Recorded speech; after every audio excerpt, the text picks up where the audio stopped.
এখন পর্যন্ত আমাদের উপজেলা পৌরসভাতে প্রশাসক নিয়োগ দেওয়ার কোনো সিদ্ধান্ত নাই এবং সরকারের এবং মন্ত্রণালয়ের সিদ্ধান্ত আমরা প্রশাসক যেগুলোতে দিয়েছি এবং যেগুলোতে ইউনো এবং এসিল্যান্ডার প্রশাসক হিসেবে দায়িত্ব পালন করছে আমরা খুব দ্রুততম সময়ের মধ্যে নির্বাচন দিয়ে দেব এবং সেই নির্বাচনে জনগণের ভোটে যারা নির্বাচিত হবে তারাই এই প্রতিষ্ঠানগুলোতে প্রতিনিধিত্ব করবে।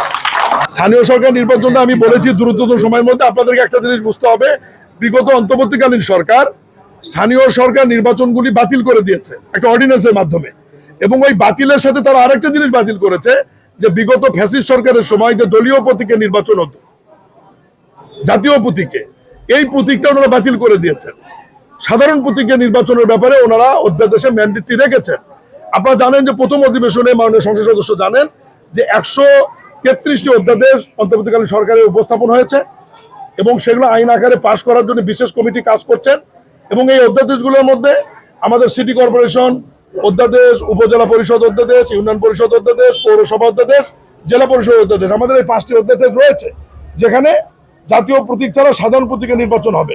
এই পার্লামেন্টে মাননীয় সংসদ সদস্যরা এই অধ্যাদেশগুলি যদি আইন আকারে পাশ করে, আইনটা যখন আইন মন্ত্রণালয়ের মাধ্যমে পাশ হয়ে আমাদের মন্ত্রণালয়ে যাবে, যাওয়ার সঙ্গে সঙ্গে আমরা নির্বাচনের ব্যাপারে পদক্ষেপ নেব। আপনাদেরকে অসংখ্য ধন্যবাদ।